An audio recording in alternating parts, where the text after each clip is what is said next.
पाकिस्तान में बढ़ते हुए एचआईवी केसेस ने पूरी कौम में एक तशवीश की लहर को जगा दिया है। ज़रा सोचें, 15 महीनों में 2000 से ज़ायद मासूम बच्चे एचआईवी जैसे मोहलिक मर्ज़ में मुब्तला हो गए हैं और ये वो मर्ज़ है जिसको रोका जा सकता था और इसकी वजह सिर्फ इंतज़ामी गफलत है कि आज 2000 से ज़ायद पाकिस्तानी बच्चे एचआईवी का शिकार हैं। अगर आपको स्टैट्स बताएं तो ये इंतहाई तशवीशनाक है। ऑफिशियल रिपोर्ट के मुताबिक जनवरी 2025 से मार्च 2026 के दरमियान 2108 बच्चों में एचआईवी के मर्ज की तशखीस हो जाती है, जिसमें 1274 लड़के और 834 लड़कियां शामिल हैं। अगर सूबों के हवाले से आपको बताएं तो सूबा सिंध में एचआईवी के केसेस की तादाद सबसे ज़्यादा है।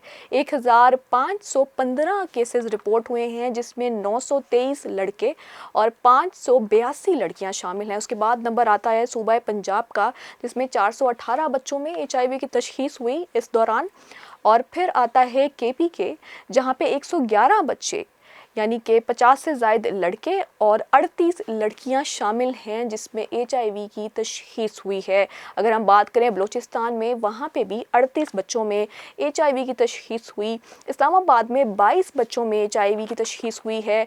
आज़ाद जम्मू कश्मीर और गिलगित में भी बच्चों में जो है वो एचआईवी का मर्ज़ पाया गया है और वो एचआईवी पॉजिटिव आ चुके हैं। अब सवाल ये है कि आखिरकार ये सब हो क्यों रहा है। माहिरीन के मुताबिक इसकी सबसे बड़ी वजह इंतज़ामी गफलत है, जो कि एक संगीन इक़दाम है इंतज़ामिया की जानिब से, जिसमें इतने सारे बच्चों को एचआईवी के मर्ज़ में मुब्तला कर दिया। इसकी वजूहात में एक ही सिरिंज का बार बार मुख्तलिफ लोगों पर इस्तेमाल होना, खून की मुंतकिली से पहले स्क्रीनिंग का ना होना, गैर कानूनी क्लिनिक्स का ऑपरेट करना और साथ ही साथ नीम हकीमों पर इन्हिसार करना और हस्पतालों में जरासीम से तहफ़्फ़ुज़ के मुकम्मल इंतज़ामात का ना होना शामिल है। यानी कि ये वो इंतज़ामी गफलतें हैं जिनको इग्नोर किया जा सकता था, और अगर हिफ़्ज़ाने सेहत के असूलों पर अमल किया जाता और जो एक रूल्स बनाए जाते हैं अस्पतालों में, अगर उनको फॉलो किया जाता तो आज हमारे मुल्क के 2000 से ज़ायद बच्चे एचआईवी का शिकार ना होते। और आपको बताते चलें कि ये तो वो आदाद-ओ-शुमार हैं जो हमारे पास ऑफिशियली मौजूद हैं। बहुत से ऐसे बच्चे होंगे जो शायद एचआईवी में मुब्तला हो चुके हैं, लेकिन अब तक उनकी तशख़ीस नहीं हुई। एक मौलिक मर्ज़ है क्योंकि एक बच्चे से दूसरे बच्चे में बड़ी ही आसानी से मुंतकिल हो सकता है। अब यहाँ पर जो है हमारी इंतज़ामिया को जागने की ज़रूरत है। इस वक्त क्रैकडाउन भी शुरू हुआ है ऐसे अस्पतालों पर और सिरिंज के बार बार इस्तेमाल को रोका जाने लगा है, जो कि बहुत ज़रूरी है। खून की स्क्रीनिंग को बहुत ज़रूरी है करना किसी को भी लगाने से पहले।